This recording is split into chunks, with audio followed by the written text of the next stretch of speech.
Hi. Hello. Hello. Hello, everyone. Welcome to Creative Clowns Podcasts. My name is Julian. This is my co-host, Stefan. We're Hello. we're both graphic designers, and here we talk about uh,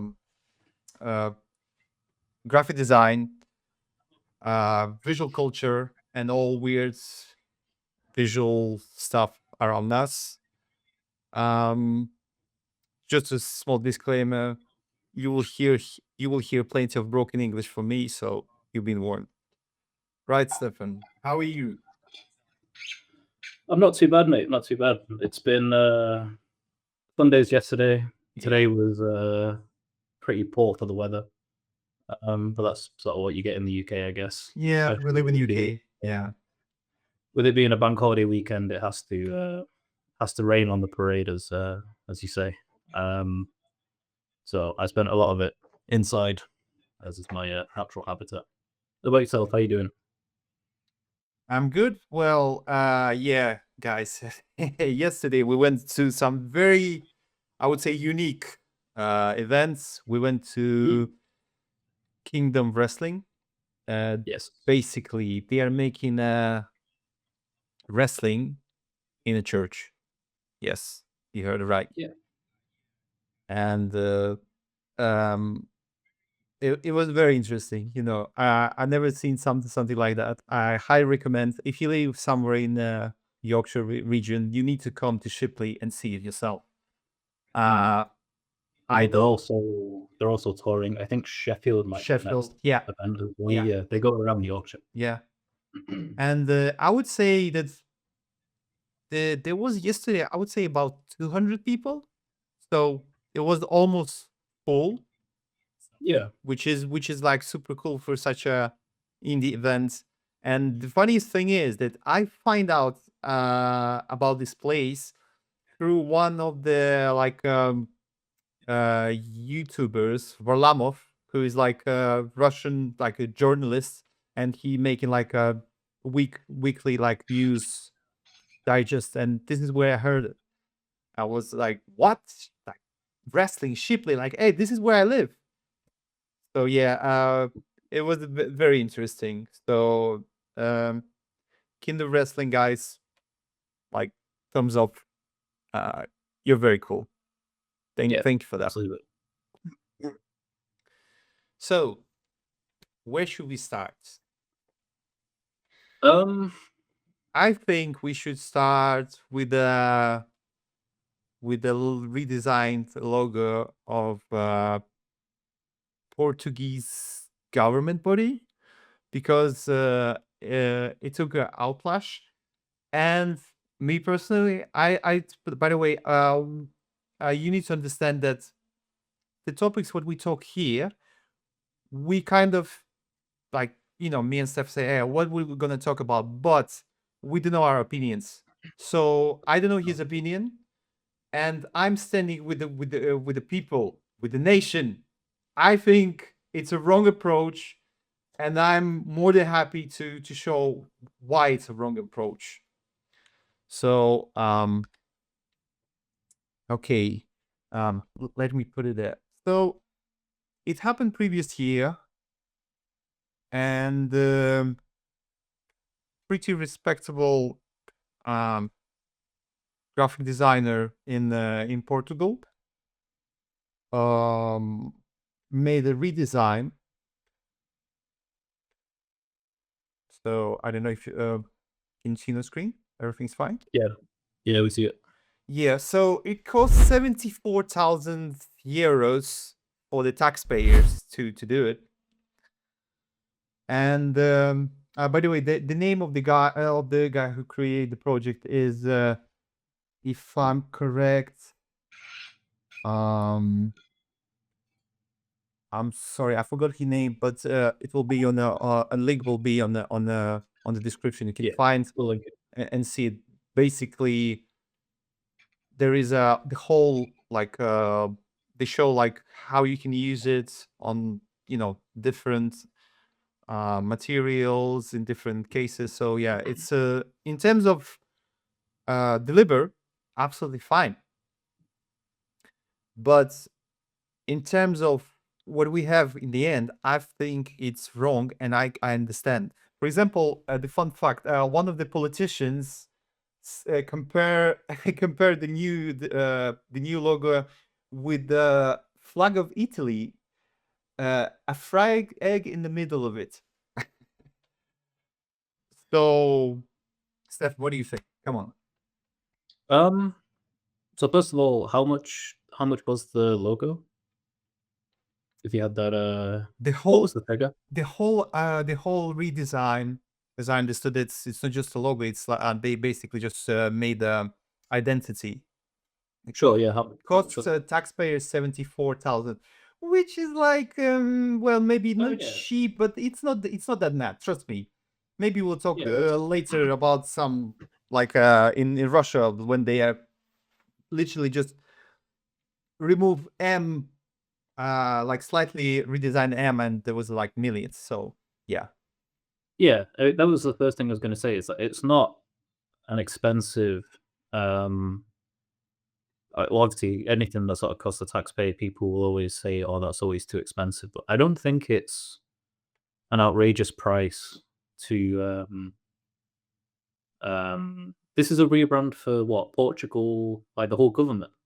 Yes, they're basically what they're gonna use in the government bodies, as I understood. So like Yeah. ministries, that kind of stuff. So that is the bargain. That's an absolute bargain. You would expect millions, I think, for to essentially rebrand a whole, or I suppose refresh like a whole government. Um, I think a lot of um, what people don't really latch onto is they focus maybe too much on just the one element. So it's not 74,000 for the logo itself. It will be the whole design system around it. So that okay, sure. People think, oh, you just slap the logo on other places, but there'd be thoughts and some considerations on where the logos will be used. So as you can see, does this logo work as a pin badge? Does it work on business cards? Does it work on your letterheads? Signage around government buildings? Does it work on that? Um, does the logo work on a pen? Like simple stationary stuff. Um, does it need to be something that scales well? So it's like in the old logo, um, you see you have the crest in there. You have to squint to see it. It's very small. You're not always going to have um, you're not always going to have the sort of luxury of having things at scale. Sometimes a very sort of minimalist approach is the way to go. So I don't want to sit here and say, "Oh, it's terrible," but I also can't really sit here and say like, "Oh, well, this is exactly what." Um, you know, if I see that without the text, does that scream Portugal to me? No, not at all. I suppose that's what people um would be upset about. Um, but I think as like a sum of its parts, I don't find this to be so offensive, let's say, especially for that price as well. If it's a whole government rebrand with with all the stationery and so on, I think that's totally fine. Um. Okay. So first of all, after the backlash, they skip it. So they bin it. So it's not a. By the way, yeah, it's not there anymore. Um. Why I see here the problem, um, and now as I look like quickly, what people why people are uh not happy with this. There is no seal. Yeah. So you can see, I will show you. So basically, the Portuguese seal, which looks like this. Sorry.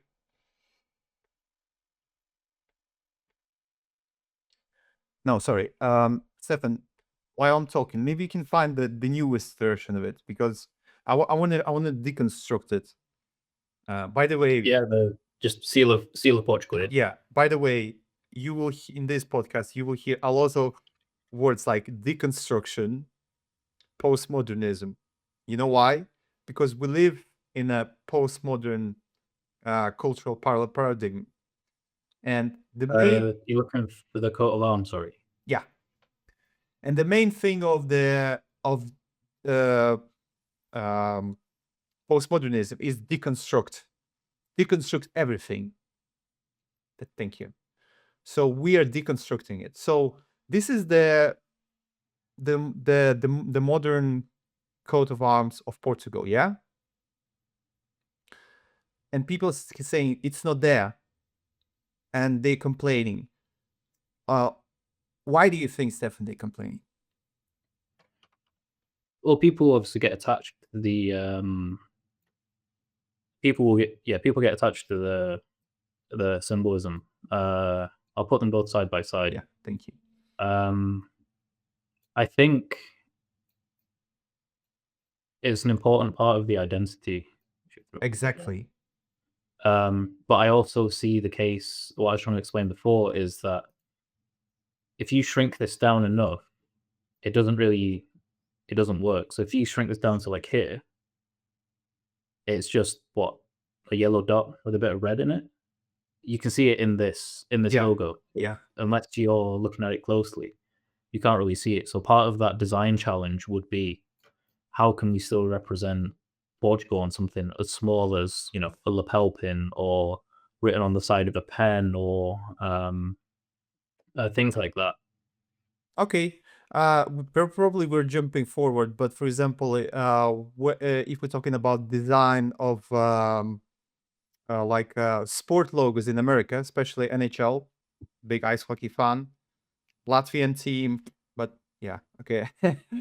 um, they making different logos for different occasions. There's a like the main logo, and there's a logo like for the shoulders.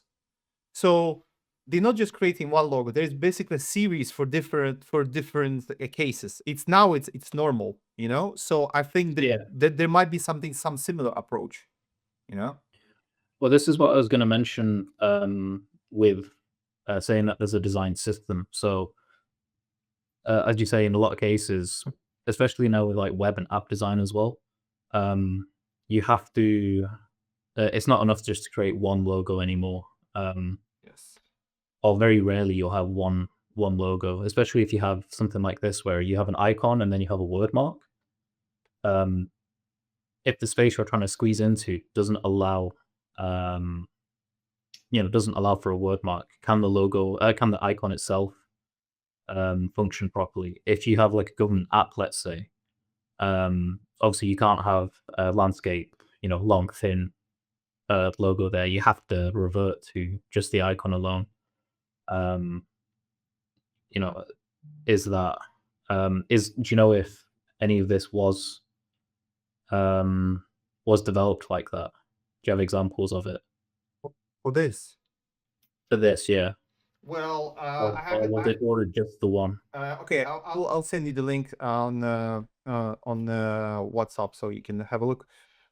Sure. Basically, the only thing what I found, there is a colors. There is like a gold, so all those free shapes, but they got gold shapes, and also there is like I forgot how you call for those things for the shirts. Yeah, cufflinks. Yeah. Yeah, so you see like the lapel there as well works as a cufflink. Yeah, so there is stuff like this, but I haven't found something like very different. You know, there's always you can see those three shapes there. Unfortunately, I'm very sorry. We can't show you the video. There is a video basically just explaining like the logo itself, but there is no different shapes. So I think that if people are very proud of the steel of the coat of arms, they need to be there. And here I see that. So first of all, Portugal itself it's not just a country. You need to understand this. This is, it used to be empire. The Portugal have a huge heritage, yeah? And if we go into this coat of arms, look at this. I will show you.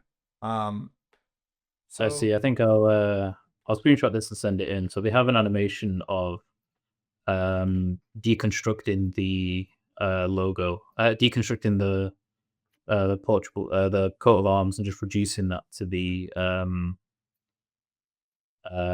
to just the circle, yeah, and then they shift the flag. So I understand that. Yeah, it's a very bold approach, I think. too much, Very too much. yeah. Coat of arms of Portugal from 13th century. No, sorry, from 12th century. It looked very similar to nowadays. So just for quick history. So those blue shields, they have a meaning that when there was a Reconquista, if you know what the Reconquista is, basically when Spanish and Portuguese just push the Moors out of the peninsula, of the Iberica Peninsula, of the territory where Portugal and Spain is. So they pushed the Moors. Moors, it was kingdoms from North Africa, the place where is now Morocco, Tunis. So those 5 shields means that the king of Portugal, by legend, he defeated 5 kingdoms of Moors, and those castles, it represent how many castles were invaded, right? And if I had said correctly, those dots, it's basically means the coins. So this means that the kingdom can produce their own coins. Well, in 12th century, it wasn't like, like we have now, like money are produced everywhere. So you see how there's a deep connection with this seal, yeah? People might say, hey, we are Portuguese. We rule the world. We were those who brought the spice to Europe. Vasco da Gama made the first trade by sea through the India, and then brought all the spices, what we know today, to Europe. By the way, fun fact: many people think that those spices were grown in India. No, no, no. They were grown in Indonesia, Maluka Islands. They used to be called Spice Islands, and then those spices were brought to India, where it was like the main trade going on. So they had an empire. On the four continents, people speak Portuguese, right? So they are very proud to be Portuguese. I think probably if we're talking about not the country, I mean, we're talking about the culture. Probably, and culture is obviously, or culture means language. This is one of the big 5 cultural nations in the world. Yeah.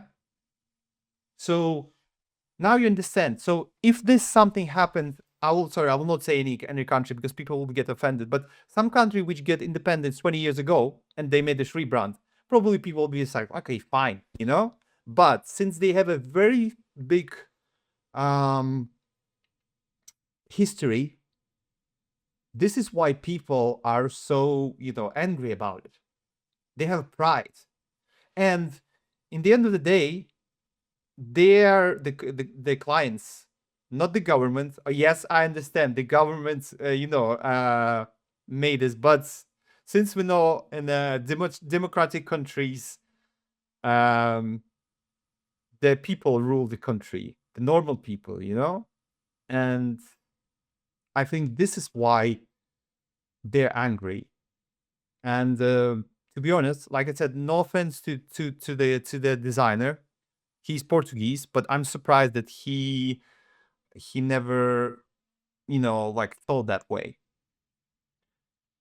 Would something that I sort of just threw together. I say because I have the pictures with me. Do you think this would be a solution then to have the coat of arms probably? Oh god, probably Yeah, yeah. simplify it more than what this is. Um, but do you think that if this was the rebrand, it would have worked, or it would have been, I suppose, more widely accepted? It definitely will be widely accepted, I think. Mhm.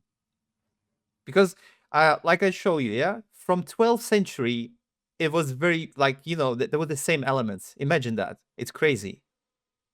Do you think then the criticism would change to one, why have you spent 74,000 euros? But do you think it would also be like, well, all you've done is added a green and red square.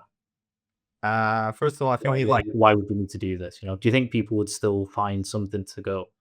Oh, well, all you've done is that I could do that. yeah, this is the thing. What I think me and Stefan hear a lot, that I can do this, I can do that, like easily. Like, oh, look at those shapes. So it's very common in our industry.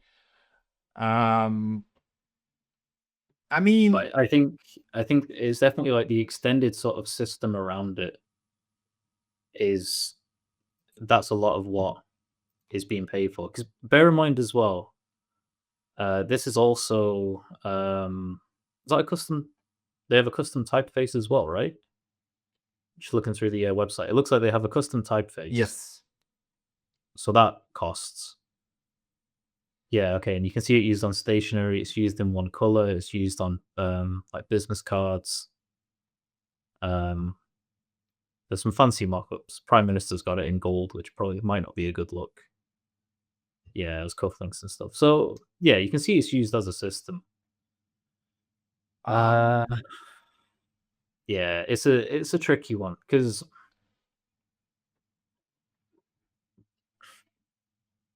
well, it was just if you had the circle as just a simplified, it's a question of how much can you reduce? How much can you reduce to make something still um legible is not the right word. Maybe it is. Like you can still recognize it. So if it was just a yellow circle with the red shield, right? And then with maybe the white cut out and then like a blue cross. maybe. So still reduced and still somewhat scalable. Yeah, And you think that, that should have been the approach? well, if it's simplified but it's still there, I think it might work. However, we can look on a British one, right? What they're using for the government. It's basically simplified version of the British coat of arms, but it's still there. There is a, if I remember it correctly, there's lion, and there is a, oh my god, is it Griffonium? I'm sorry, I forgot the name of the animal. We have this. So you have the yeah, it's a lion and a unicorn. Yeah. So imagine something like this happened in England, in the country which is still monarchy, right? Fine, it's a ceremonial monarchy, but still, it's a monarchy. Imagine that. How would it feel? You know. So I kind of understand the anger of people. You know, I kind of understand. Another fun fact for you: if you look on the Scottish version of it, it's a bit different. There is oh my god, I forgot the name of the flower of Scotland's burdock. There's a burdock um on the coat of arms. So the Scottish try to be like, oh, we are together, but we are, a bit different. This is interesting. So I'm just reading about this. So it goes from the old one to the new one. The old one looks more simple and goes completely against what we were just saying, Mm. where they've complicated it more. You know, it's a different crown to reflect the king. There's a different cipher, I believe. Oh no, so the artist for this also did the royal cipher for King Charles. So he's been doing a lot actually. He's been very and then you have the lesser arms as well. And the lesser arms will be on like government websites. Interesting. Um, They're all to be screen on the government website here. So the artist was commissioned through the College of Arms. Paid for the work pro rata. Yep. Any further modifications have been made by an in-house design team rather than external agencies. to be fair, basically, I think how it was, they just brought them the guidelines saying, guys, here's the queen. So that here's the queen crown. Needs to change it to king one, and here we need to do this, and that. Like, can you do it? Yes. Okay. Thank you very much. So I don't think there was a lot of creativity itself. You know. No, I think you'd still have to have creativity to do it. Because obviously, okay, yeah, it has to be based on the old one, but I don't think you could completely discount. Oh, there's no creativity or technicality to it. No, I mean, 'Cause I suppose that it's the same thing with this with the Portugal one. Then, you know, is this too creative? The having it as a box, a circle, and a square. it's easy to criticize the Portuguese because they made absolutely different one, like complete shift to different side. Whether here probably there was a lot of guidelines like what they wanna see, in Yeah. the end. I suppose another thing that's important to mention, when it comes to the Portugal one is I can almost guarantee that the designer, it wasn't a case of they just gave that and went, "Yep, this is it." You know, this is what you're getting. I can guarantee this would have gone through Oh yeah, 100%. rounds of approval, rounds of like redesigns. There would have been, you know, there would have been multiple proposals. It could be the case um, that he did do a simplified, um, you know, coat of arms, and one of the stakeholders that makes the decisions for it in the government went, "No, I don't think we need that actually." And then other ones are gone, "Oh yeah, maybe let's see what it looks like as a dot," or maybe he proposed it as a dot. I'd say maybe that option was already there and presented. Yeah, we haven't seen the what's it called? Like, when you bring the like couple of like final versions to the client, saying like Yeah, we have this But approach, that approach. that's also one of the sort of criticisms where, okay, yes, you're paying for a logo or you're paying for a design system, but you're also paying for the design journey as well. You're paying for a designer to make the sketches, present them, do the research around it, and give you something, and give you multiple options that you can choose from. Um, we were taught in uni at least three, which I think that's a general rule of thumb. If you can present like at least three ideas, Yeah. clients aren't going to feel ripped off, and you as a designer have. I mean, we all do it. We have the one idea that we go, yeah, it should definitely be this one, and then we have to create two more. In most cases, right? Yeah, in most cases. If you're designing something, you've got the one, and you go, yeah, this is the baby, and then the client will go, oh, actually, this one's really nice. So maybe they could have You're done like, that. shit. You never know. Like he could have put the done a simplified, uh, coat of arms there, and gone, yeah, this is it. This is the one.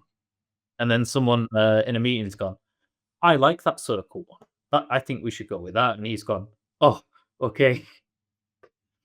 And then had to roll with that. And you never know how much sway or how the meetings go.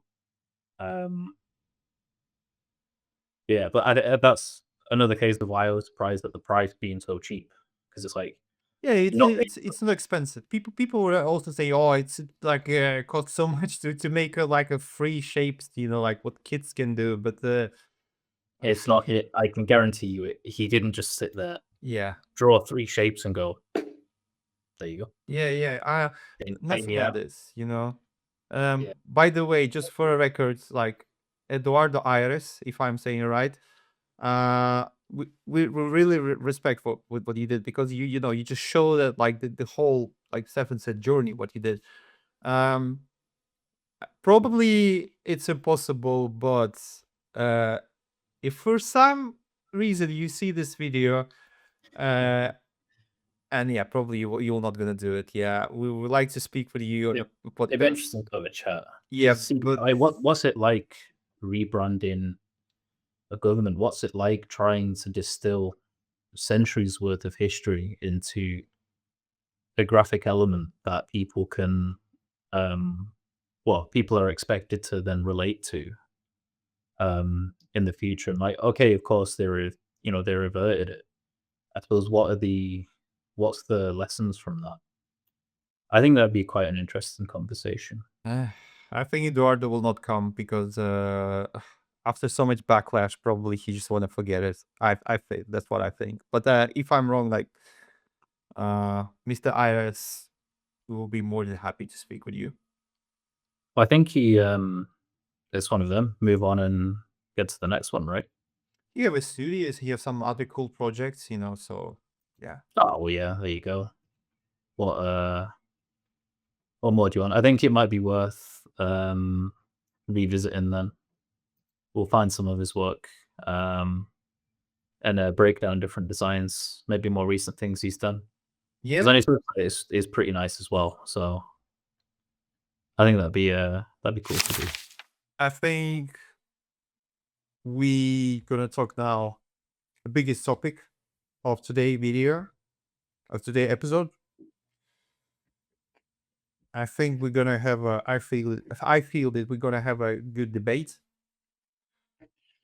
Um, we're gonna talk about the modern art in general and how we as a designers need to react to it, how to understand it. Because as I understood, like Stefan is a kind of designer who understands the modern art, and I understand as well. I mean, I understand the construction of it, but it doesn't mean I'm accepting it.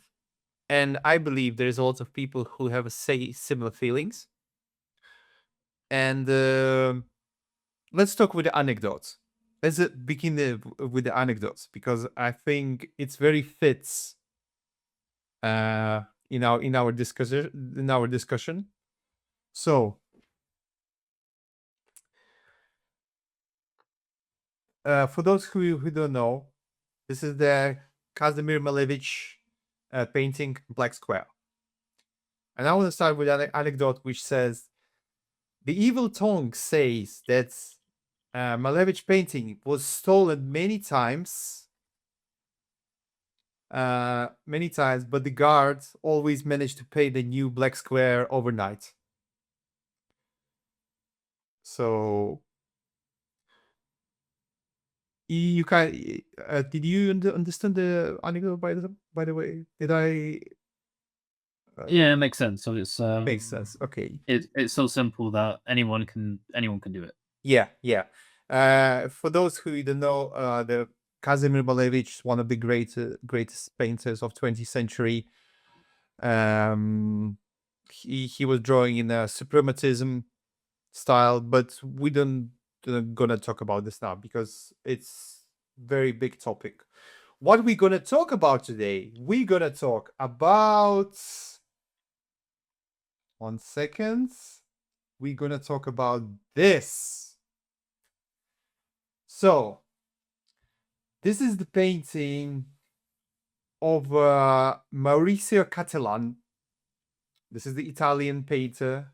This the designer. I won't say that's not a painting, by the way. Sorry, yeah. Sorry, not the painting. Sorry, this is the installation of the Italian designer, I guess, artist. Yeah, artist, postmodern artist. And first question to you: are you familiar with it? Have you ever heard about it? Yeah, of course. Okay, so This was pretty huge in terms of getting people to talk about modern art and to question is this art? What is art? Yeah, I remember this was 2019. The artwork itself is it's called Comedian. yes, it's called Comedian. So what you can see is basically banana taped to the wall. Yeah. Marisa Cattelan, he used it already like tape before in One Perfect Day installation in 1999. He basically just punched the hole in the wall of gallery and then tape it with the duct tape.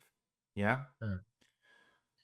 So again, We should mention it's not just the banana taped to the wall. There's also strict set of instructions that go along with this, given to whoever's giving it the exhibition. So it has to be exactly 1.6 meters above the floor, and there's also a certificate of authenticity. Yeah, this is what I say. Yeah. Show. Yeah. So, as Stefan already said, that let's try to deconstruct it again. We live in the era of postmodernism, and one of the main rules of the modernism, you need to deconstruct it to understand it. So, as Stefan said, he's not selling banana. He's not selling the tape. He's selling the certificate. Stefan, sorry, can you find the certificate? There's from the left. So he's selling a certificate, right?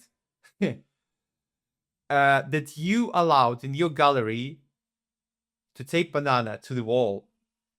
So I see here two things. So one is a basically postmodern art, and postmodern art is always like a irony, a mockery. Yeah. But here's another thing comes. The eating banana. Have you heard about when banana was eating as a performance?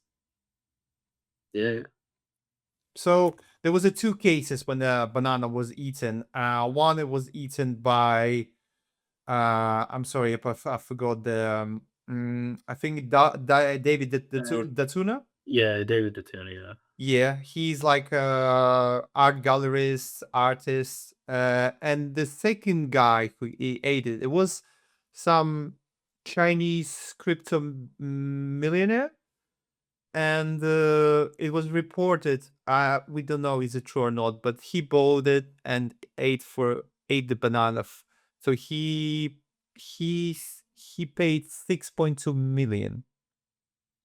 We don't know if it's true or not, but this is what the news outlet saying to us. I've not heard that. I heard that it was just in a museum and he just ate it and then he taped it back to the wall. That's what the picture is here. Well, I don't know. I as I seen that. Well, this a couple of news outlets said that he paid 6.2 million. We don't know if it's true, but at least that there is a news. So, you can have a look itself. Does it give you any like what's it called? Do you see here any art style vibes which might you cross like in the past when you read about the history of the art itself?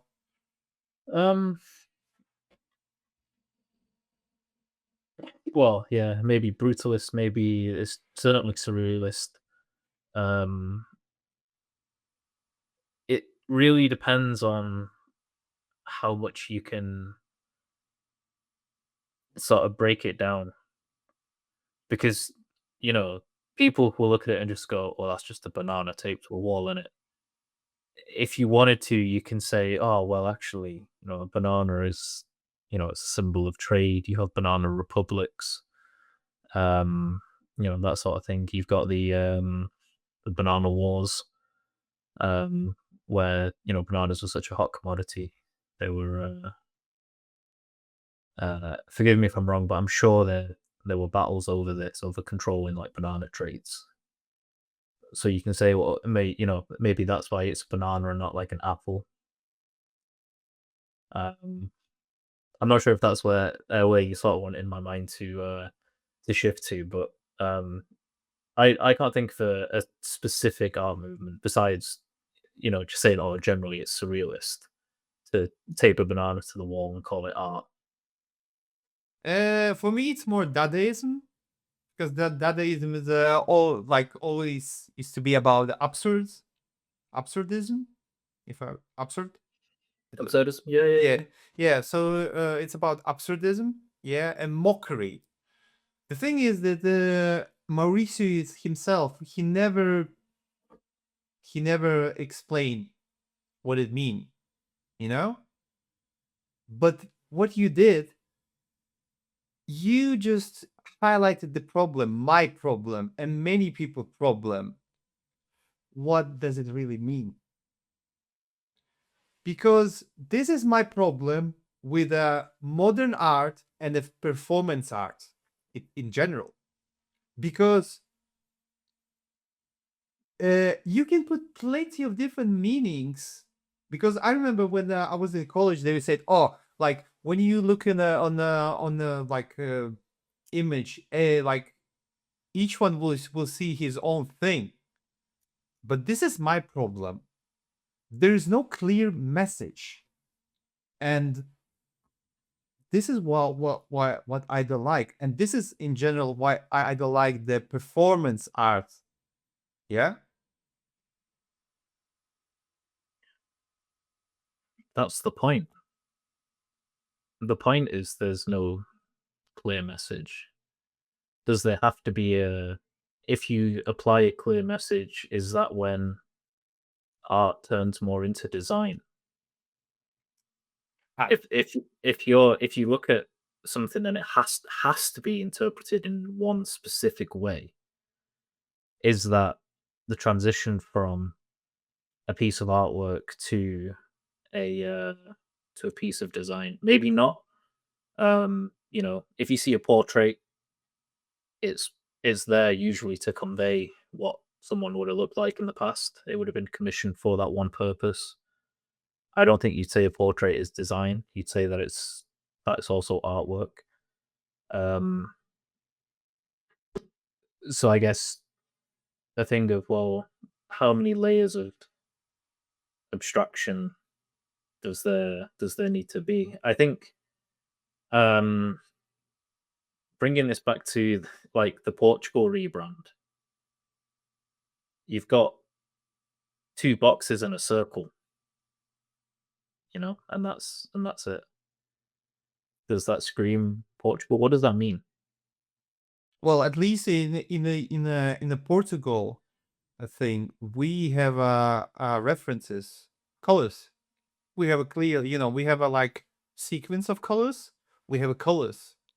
At least Sure. we kind of can understand where it's coming from, and we have attachments that we know that okay, this is the flag, this is the government. So But that's only if you have that context, though. And if you just showed me that with no text, I'd go, it's just some shapes.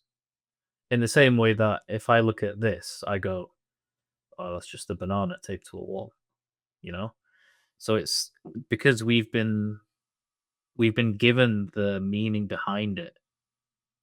We have to be given the context, even if the context is a República Portuguesa, right? You go, oh, okay, right, that's what that is. well, I you think know it.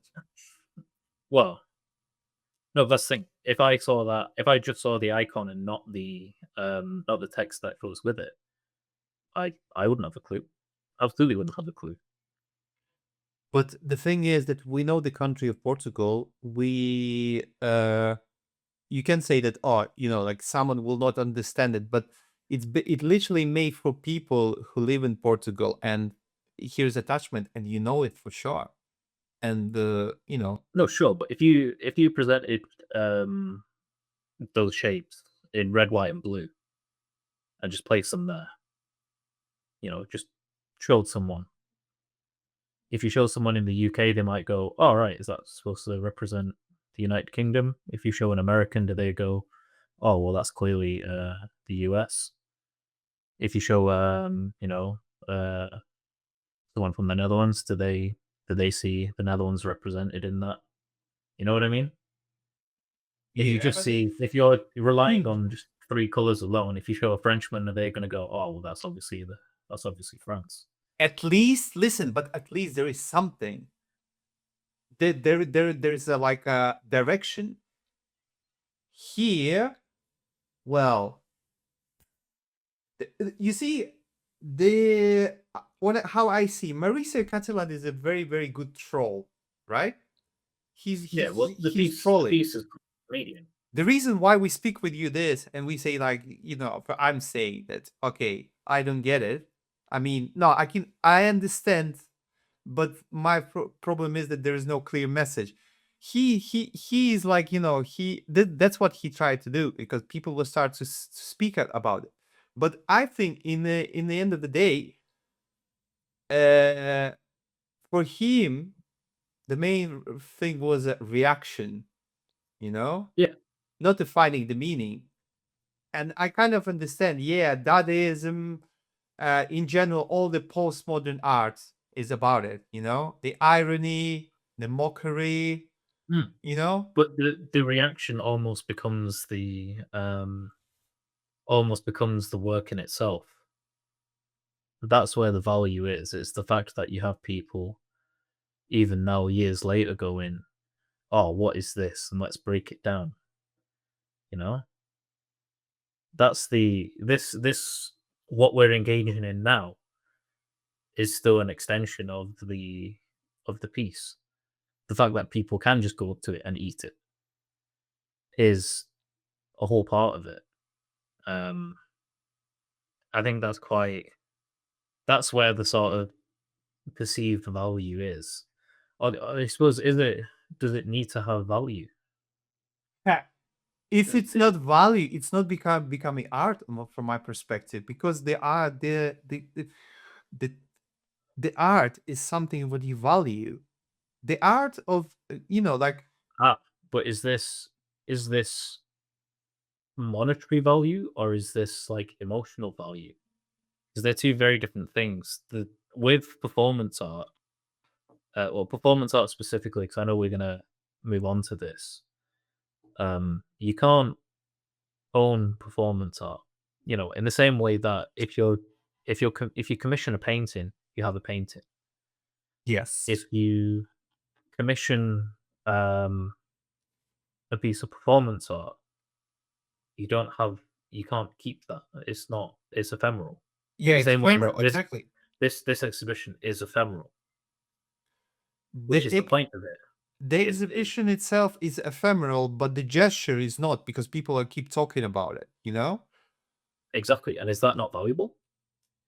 I don't see it's just an okay for me. Okay, right. So for me as a designer, if we're talking about the art in general, for me art is something visual.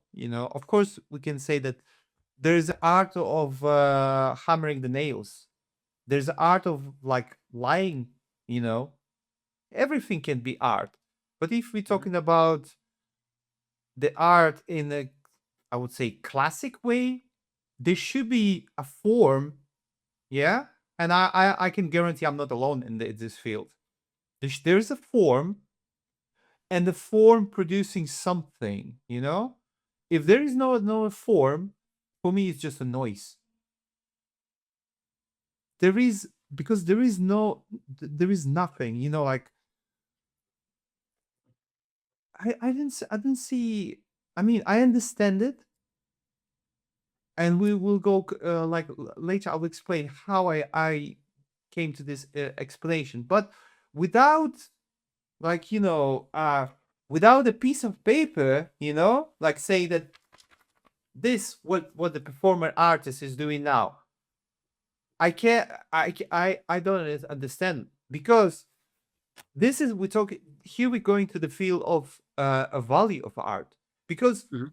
you can basically just like stand in a like in some market field, I mean a market square, Mhm. shit on it, piss on it, and this is by the way what some performing art is doing, and say, hey, this is performing art, and someone will ask you why you doing this, and he will say, oh, like I'm just showing my political protest against you name it, war in whatever part of the world, and you will ask how, and he will say, well, like I'm like the field the square is a representation of, I don't know, foundation of this country, and blah blah blah. So you can bullshit as much as you want, but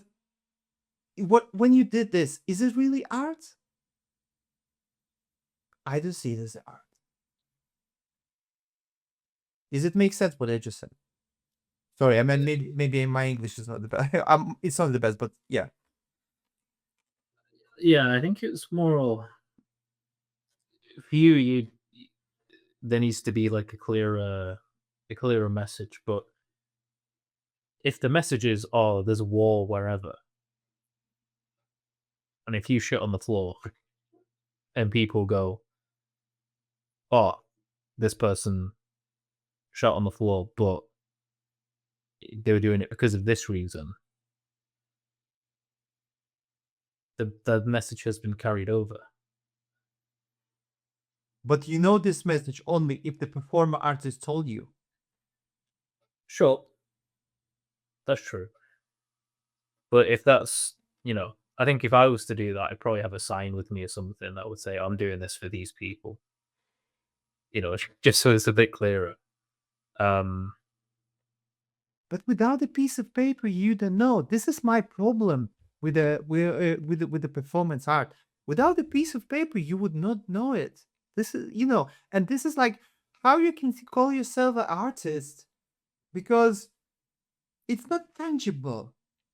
You can do whatever you want, and like but isn't that the beauty of art, that anyone can do it? It doesn't have to be good. Like, you can give a child some crayons and let them scribble and stuff, and you can still say that they can produce art.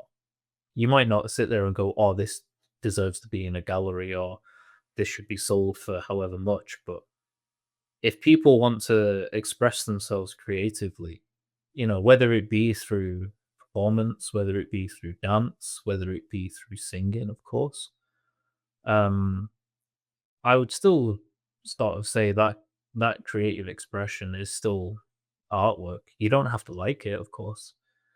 And I don't think you necessarily have to understand it either. I think if you make something, I mean, performance art is maybe a bit different, where people do it for the reaction, and that in itself becomes that becomes an extension of the piece. But I think if you can make something that makes other people feel, doesn't really matter what they feel, but if you can make something and they feel, then you have, I think that is art in practice. well, okay. Before I answer this, one fun fact: there is a certain age until when the kid is drawing can be called art from scientific point of view. Why? Because there's a certain age when the kid is basically drawing what is like comes to his from, like, we can call it from his soul. Later, the kid shifts he basically absorbs everything around him, and he start kind of like copying what he saw. Yeah. So Is this not a more of a societal thing though? of course it's a Where societal thing. no, but even so, but if you there's a shame. It's a shame when if you ask someone to draw and they go, "Oh, I can't really draw. You know, like the best I can do is a stick man." You know, you would have heard that before. Yes. But that's still drawing. That's still artwork. If you can draw a stick man, you can draw. But you But, will but but people hold themselves to such a high standard that they'll turn away from artwork because I wasn't very good at it, or yeah, because it's not really for me. Because you're expecting to produce something that people would have spent, years trying to perfect. Hmm. And I think that's a real shame. And I think maybe that's part of where performance art and things like this do so well. It's less effort, I think. Some performance art is very different, of course. And we'll go to examples where, you know, yeah, okay, it might be little effort, but it's certainly uncomfortable. Um, but you can see that and go, oh, anyone can do that. But it's the fact that they're doing it, they have the idea to do it, and they have the drive to do it, to create it and show it. Maria Abramović, the Serbian performance artist, she is called, by the way, the grandma of performance art. She is putting herself, like, what's it called, on the boundary, to the boundary. Yeah, sure. Am I correct? Well, boundary of what is what I'd have to ask. To the limits. She put herself like to the limits, like you know, she trying to what is it? She basically just like torturing herself for the reason, to get those emotions, Right. to feel like the full spectrum of feelings, and for example, here, if you can see that it's like one of the most famous her performances. It's called Rhythm Zero. Am I correct? Yep, Rhythm Zero. It was part of it was the Rhythm series, so there was 4 other performances. But Rhythm Zero was the um most well known piece, I guess you'd say, or performance. Yeah. So she would stand still, and the audience were invited to do whatever they wanted. Uh, there was 72 objects on a table, and they were specifically curated. Some of them would be pleasure, some of them would be pain. So you have things like roses, feather, perfume, honey, but then it goes to like scissors, scalpels, nails, and very famously, the gun, with Loaded. yeah. And that was the point of it. So I think it was a 6-hour almost experiment at this point. And that was um, it it wasn't so much can she endure 6 hours of having anything done to her. It very much shifted into what will an audience do? What will people do When they have a power. yeah, with this situation. So Initially, it was very tame. I think people just sort of posed her in different ways, um, and then eventually uh, it started getting rough. So people started cutting her clothes. Then they just started cutting her. Um, I'm fairly certain there was just sexual assault. Yeah, Um, maybe. there was, that she says like she was prepared to die there, which is incredibly hardcore. Um, for the sake of art. Um, yeah, it's a very interesting piece. I think. I suppose do we move on to how the audience reacted? Do you want me to recount that as well? First of all, want to say that Maria Abramović is a very interesting person. She's a very artistic soul.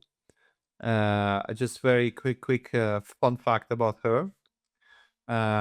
She was living with in a relationship with one of the, I forgot his name, German performer.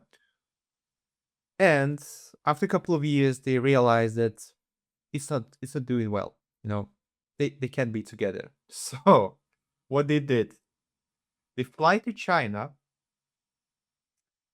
and they were walking. So like she was walking from one side of the Great China Wall, and he was walking from another one, and they were walking, yeah.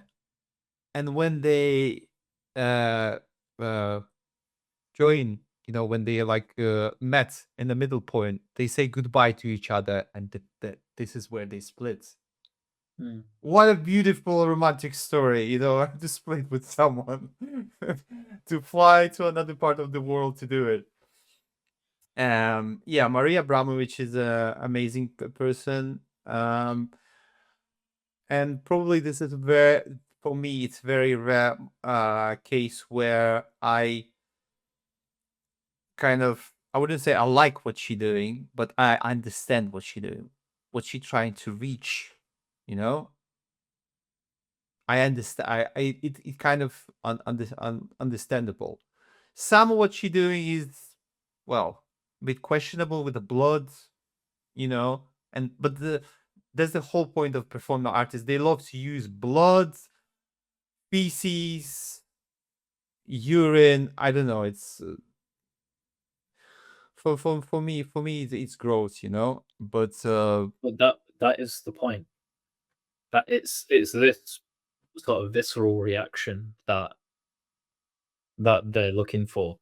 It's to have make people uncomfortable and reflect on being uncomfortable. So if we go to the performance, as I said, a lot of it was sort of how the audience works. So as it was essentially turning a lot more abusive, um, there was a group that would essentially step in to try and defend her. There was a point where the gun was loaded, and one of the audience members had her finger on the trigger and then pointed to their head, and that then had a fight. A fight broke out between one group that were trying to defend her, going like, "Look, this is this is crazy," and then another group just wanted to see how far they could push it and how far it would go. So that in itself is where if this was presented as like just a science experiment, it would have been stopped.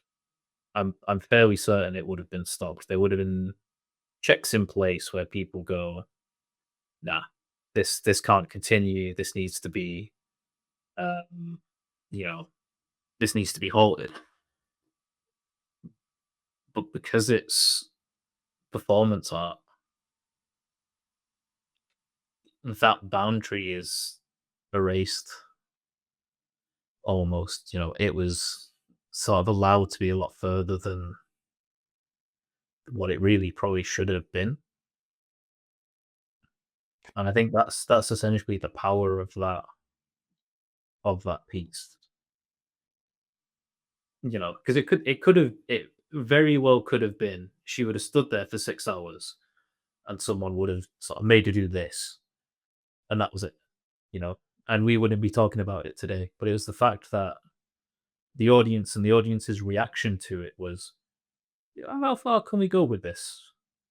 And then having the other group in the audience or a group form go in, no, this is far enough now. We should do something about it.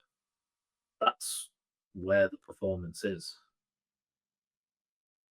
I mean, yeah, I understand. And if you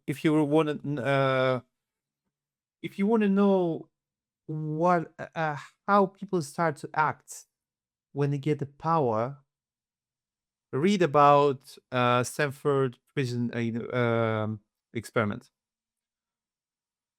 You will see the similar patterns. Yes, it was criticized that like the scientists were kind of like nudging the guards, who were there, but still, it doesn't mean that it still proved that when people have a power, they start to abuse the power. So I think, yeah, it's very strong experiment. It's very strong, and I kind of understand it, but like I said, probably just very good it's a very good big piece of it, and I can say, oh yeah, that's good, because most of what the performance arts is doing is very difficult to understand. Yeah, but again, I would argue that that's you don't need to understand it.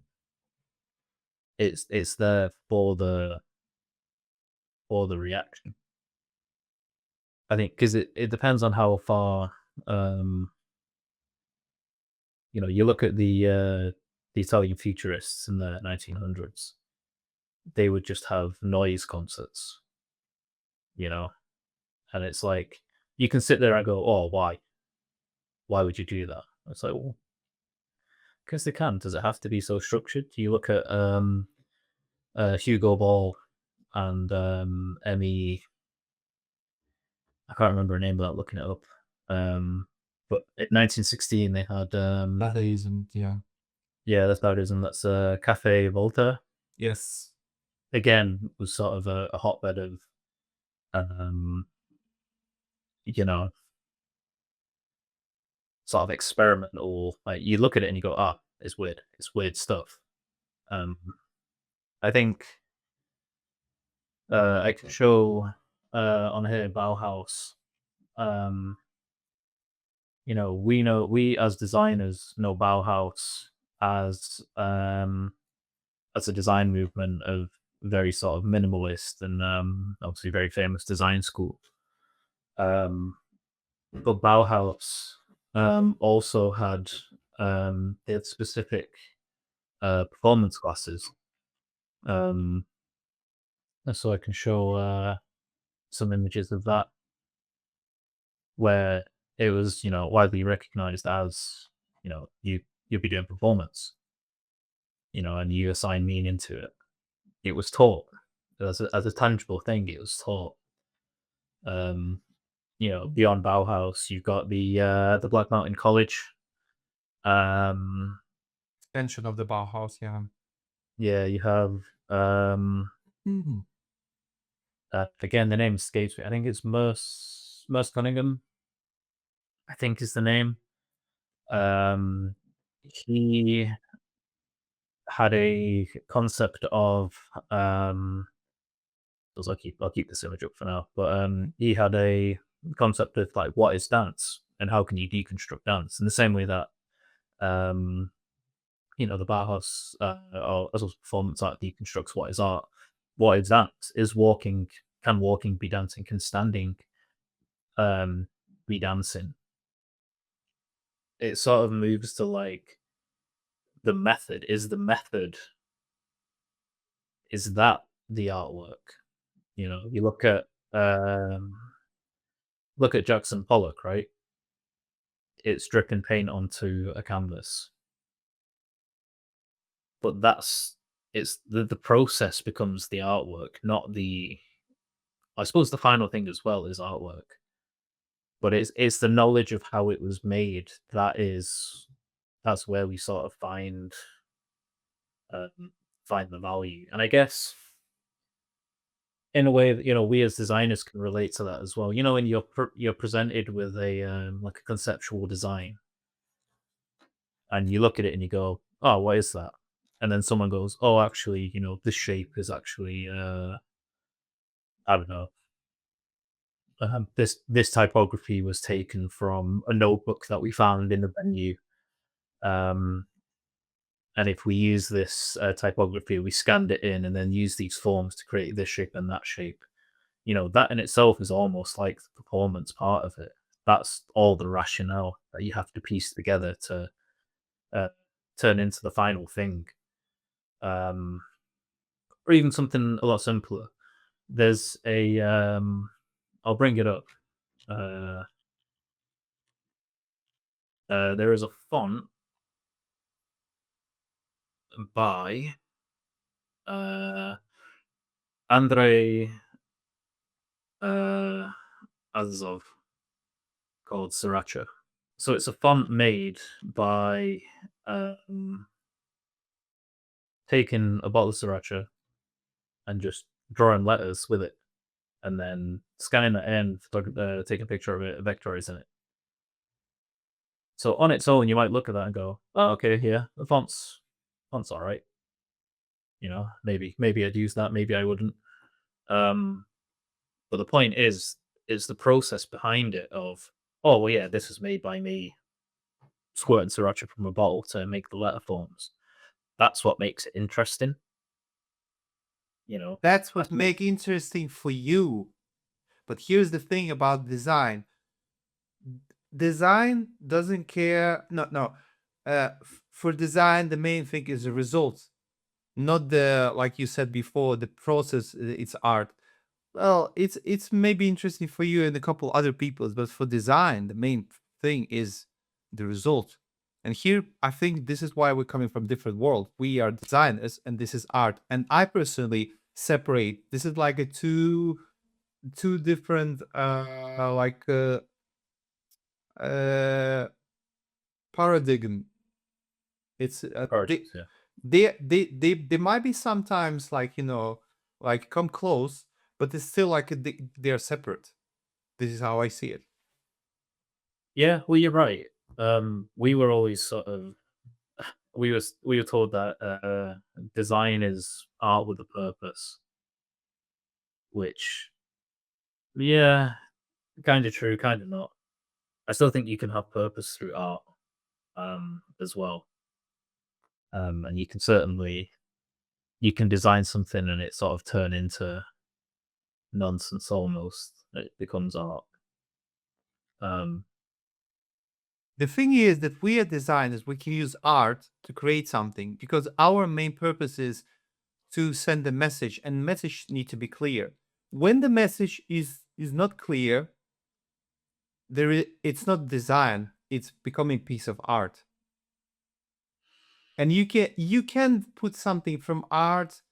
I mean, you can use some art, you know, and make a design, but it's not other way, because the design main purpose is it needs to be understandable like this. If there is more meaning than one, it's not a design. I'm sorry, it's art. um,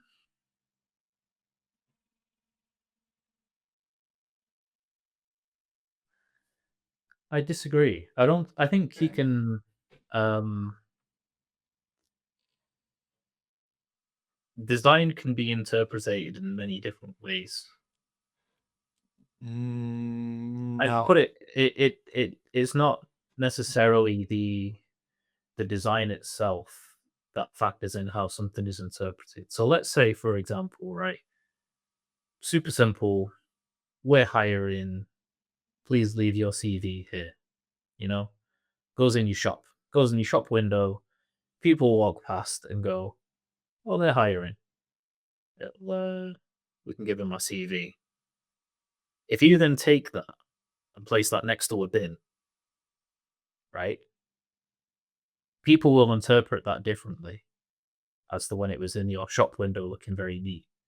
People will see, we're hiring, place your CVs here, and you've got a bin next to it. It's a very different message. And granted, the designer can't really control that. Unless the designer goes, no, you move this bin right now. It's sending the wrong message. But this is the poor design because It's not the fault of the designer though. It'd be the fault of whoever put it up or put it next to a bin. But you, as a designer, you can't control how people will interpret what you make. No. I mean, I disagree here because I think in general you need to understand that how your thing will be used in the end. You know, if there is a bin, it's kind of it's kind of like in general your fault because you haven't thought about it. You know, because you need to think about those things as well when you're designing it, because like I said, if your design is not working, it's poorly designed, you know, or it's just the art thing. But design can have a lot of different meanings, because since if you have a lot of different meaning, it's not a already design, it's an art, you know. Because if there's a chair, what is the main purpose chair? To sit on it. Well, if you are using it for many different purposes, well, You can though. That's the thing. Like, if I have a chair, right? I have a chair. mhm. Let's do this one. So, as someone who studied product design, Yusuf, when you watch this back, you will laugh at this because you know exactly where I'm going with this. Right? You have a chair, right? I'm not going to pick up this one because it's far too heavy. I'm going to pick up this one. Yeah. Now, my camera focus is going to fight with this a lot. Mhm. But you have a chair like this, right? What is the purpose of this chair? Sit on it. Okay, Yeah. that's fine. How? How? How do I sit on this chair? If I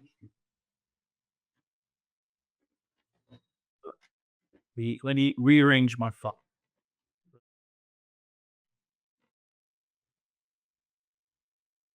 Okay, to sit on the chair.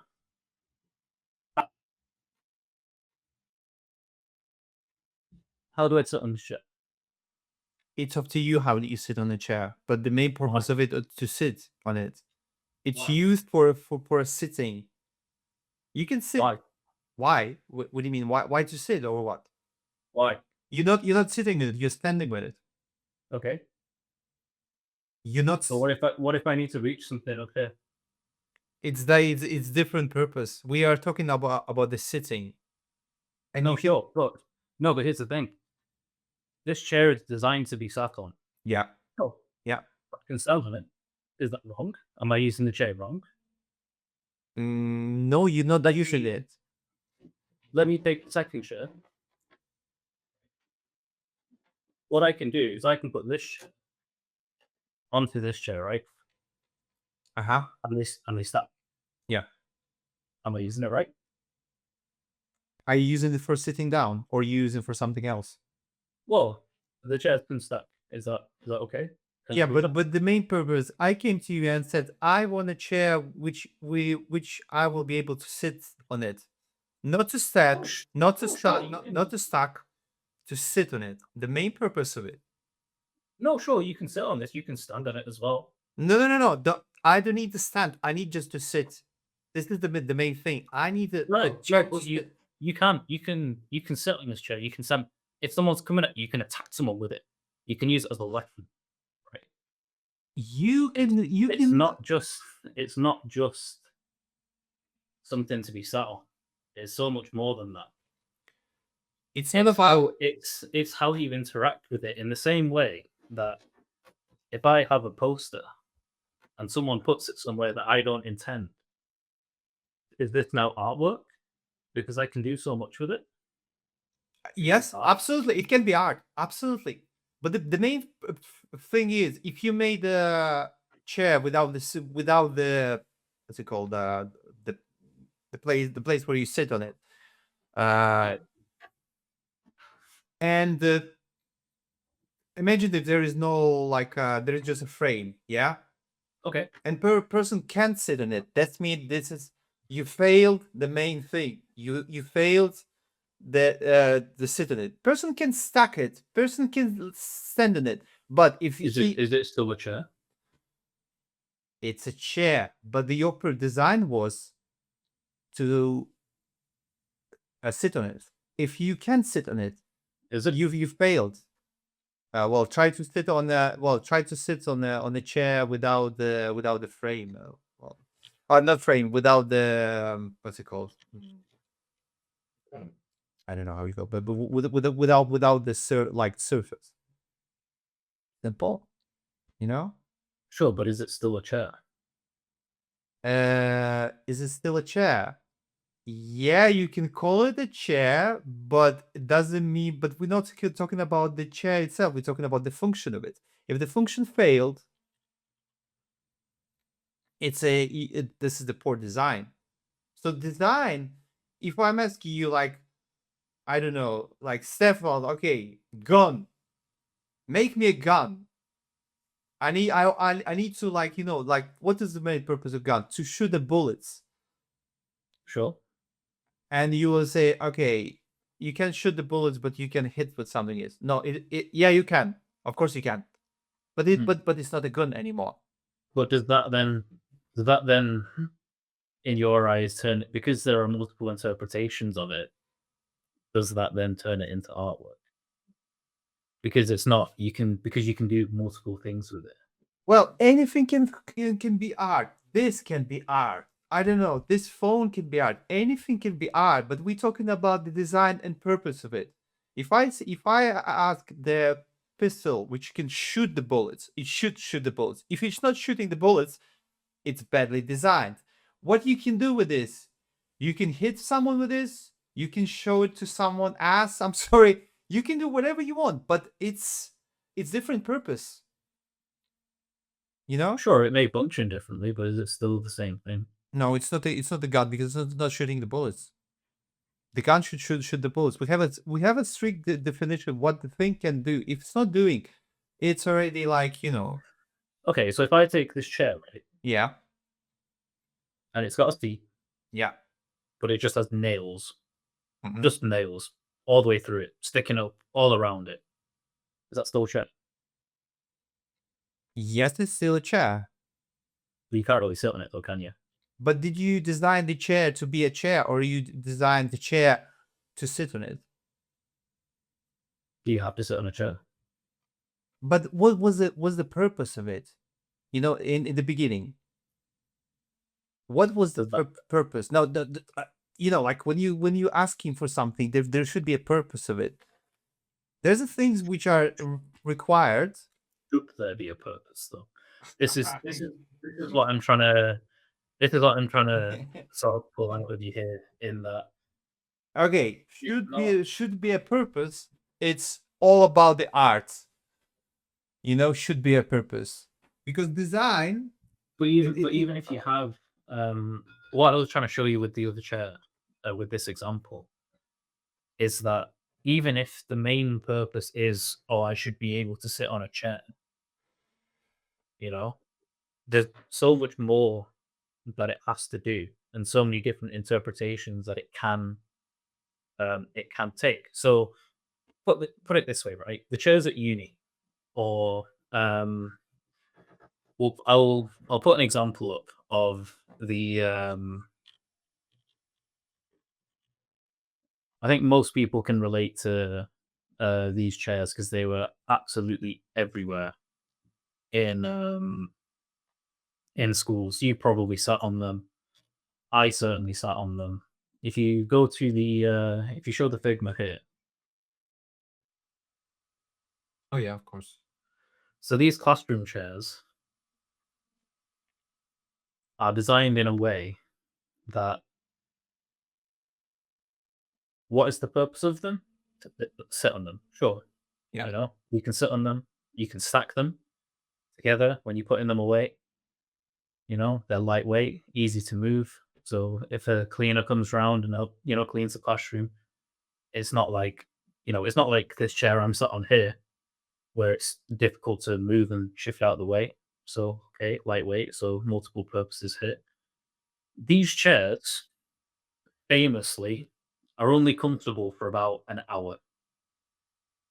In I don't know if you would have had this, but some of our lessons you would have doubles, so it'd be one lesson and then the same lesson again. So you wouldn't move, you'd stay there, right? Yeah. Like sometimes there wouldn't be a break in between. That first hour would be okay, but as you go through your second hour, you'd be like, "Oh, now these chairs are super uncomfortable." That's by purpose. If you have chairs like this, if you're in school, right, and your chairs are like cinema chairs, right? You've got the recliners, you've got the cushions and stuff. Kids are, your kids are going to fall asleep. They're not going to pay attention. But you have a chair like this, which is just uncomfortable enough to keep someone awake, but just comfortable enough to stop them, you know, getting in pain for when they sit in them, usually for like an hour or so. Mm-hmm. That is that's how this chair is designed. You know, you might say, "Oh, well, I wanted to sit on the chair for 3 hours, but it gets uncomfortable, so it's a bad design." Is it designed for that though? But you just said it's designed to, just to not be so comfortable, but enough to sit. Well, that's That's the what I mean. That's what I mean. But the fact that this is comfortable for an hour and not 3 hours doesn't stop this becoming a chair. yeah. But we're talking this is like a secondary, thirdly, and so on different purpose. The main purpose is it's to sit on it. Duration, it's up to you. Can you sit in it? Yes, you can sit in it. You're talking about this is not about already interpretation. This is about the functionality, but the difference of functionalities, and it's absolutely different thing. But the mainly this thing, it do his job, sit in it. That's it. Sure, but in the same way though, that if you design a poster and someone interprets it differently to how you intended. So again, if I buy these chairs, right, or I have these chairs and I stand on them, that's not a failed design. Just because I can stand on it doesn't mean that it's a bad design. In the same way that if you design a poster that says, please leave your CVs here, and someone then moves it to a bin, that doesn't mean that your poster is a bad design.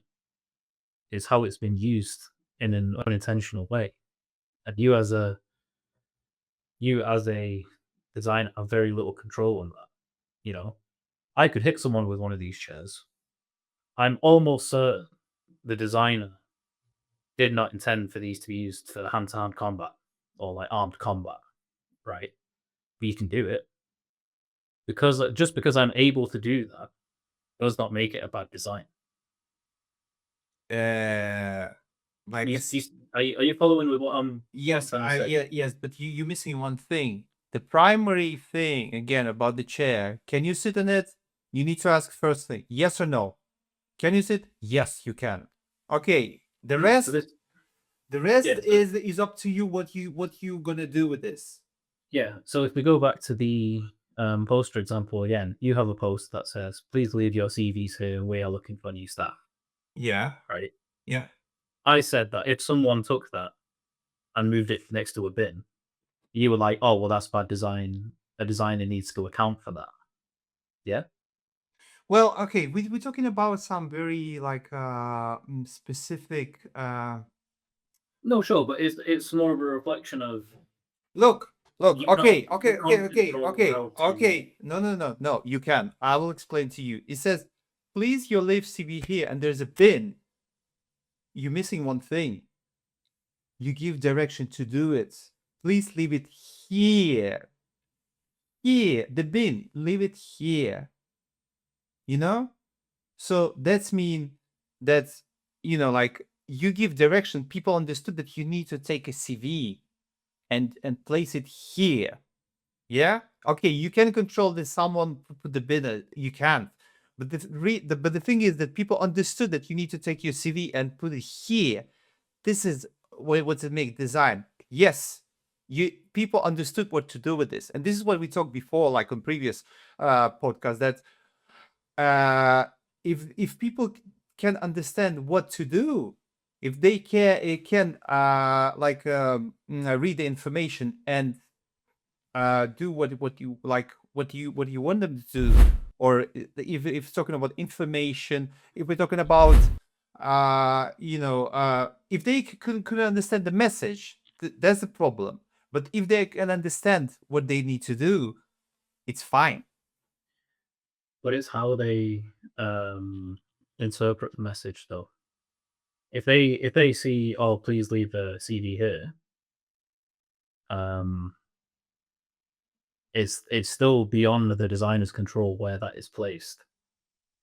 But the main thing, they know that they need to do something. They need to leave your CV here. It's already, they understood that they wanted to do. You know? Sure, but people will still be able to misinterpret it. This is you see where my point is. Well, that's it. As much as you can try, you won't have a single interpretation Hmm. of anything. I I think it's very difficult to sort of do that. Even if you have something as simple as like, I don't know, airport signage and you have an arrow that points like if you go through Schiphol, we'll see this where you come down the escalator and it will say like, I don't know, departure 3, and it'll have an arrow pointing up. And you can look at that and go, well, does that mean in front of me? Does that mean it's like this way? Is there you have to look for other sort of context clues to try and figure out where you need to go if you're solely relying on one um you know probably it's a poor design if there's the arrow and when you design it. I mean, we're not talking about that the situation when they said, can you make a like arrow, yeah, and you not follow they didn't give you. Okay, so if they didn't give you like explanation when the design will be used, you know, so yeah, it's not your fault because you want to telling just can you just make a nice arrow, you know. But if you were understood that, okay, you've been in this airport, they told you it needs to be placed here, and you point there, and people are still confused. Well, I'm sorry, but that's your responsibility, you know. But Sure. Okay, but interpretation, look again, you're missing the point. Interpretation. You've been said, please turn here. You understand that you need to turn.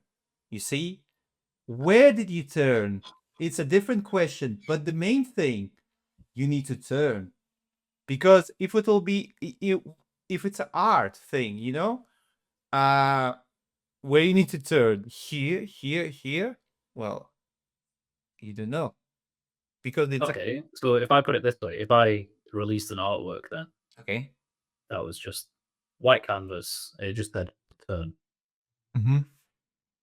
would that be design? It tells you to turn. Yeah, you just turn. Is that design though? Is this design? Is this design? Is this artwork? I would say There's a clear message. Turn. turn. Yeah, It doesn't tell you where. It doesn't have to. It just says turn. yeah. Just turn. Yeah, it's a. Is this artwork? Is this artwork? I would say it's more design because you can read turn and you turn.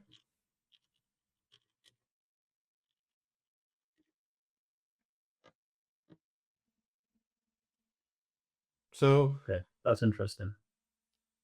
because here's a difference. I mean, when there's not a clear message, it's more the art. The thing is that when you make some messaging, when you like want to achieve something specifically, it's already designed. And designers can use art, but I think artists can use a design. No, because design have a clear, like more clearer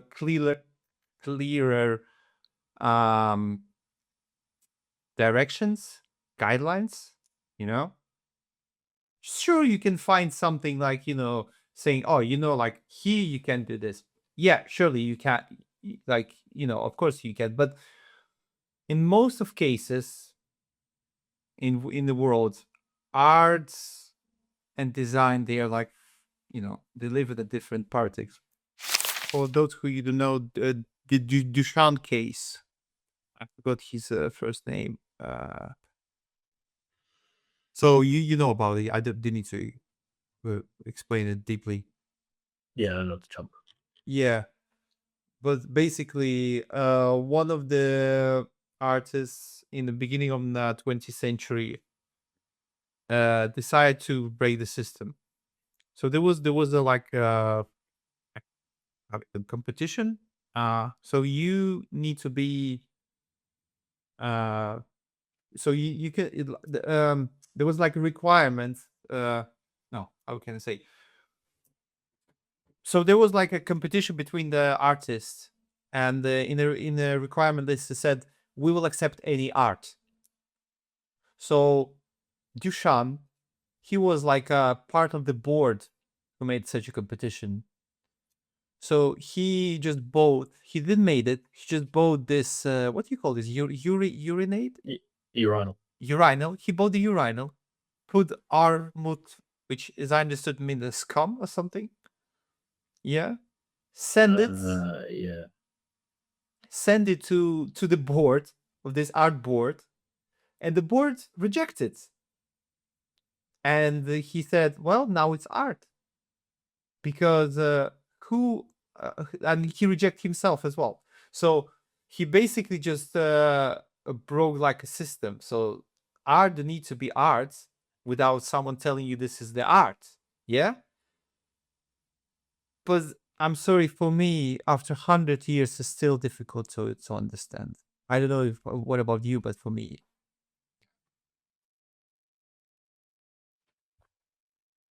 Again, it goes to the. It's not the fact that he's just written on a urinal. It's the fact that he's done that and then sent it into a competition and then rejected it with the committee. Uh, um,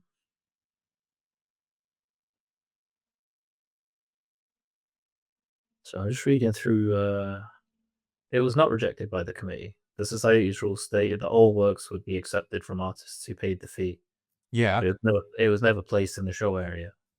I suppose it was accepted, but it wasn't shown. So I guess that's where. But it's this reaction is the important bit. That's where the intrigue is. Is that disruption? That's why it's interesting. It's the impact on the people, on the audience. But for me, the main thing is that he never made it. I mean, the thing itself, he just sent it and said, "Okay, this is the art."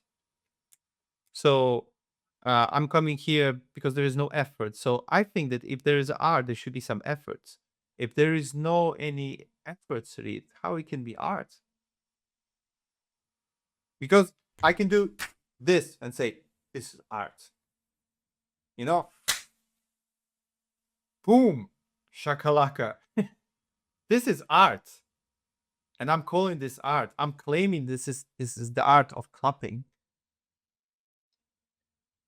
I'm sure people in the Black Mountain College would agree with you as well, to be fair.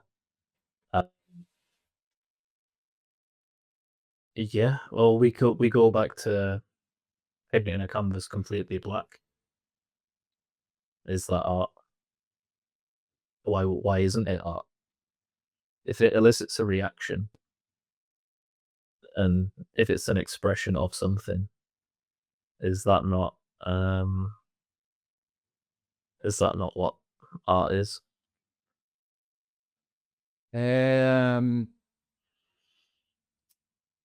For me, art is something which is probably recognized like more than a couple of people. I'm sorry, but this is how I construct it. But if you have a lot of people that will consider this to be art, then it's art. No? If you clap and you have 100 people go, yeah, that's art. Is that art? Probably yes. Probably. Why? But why? Because small people agree. Because probably it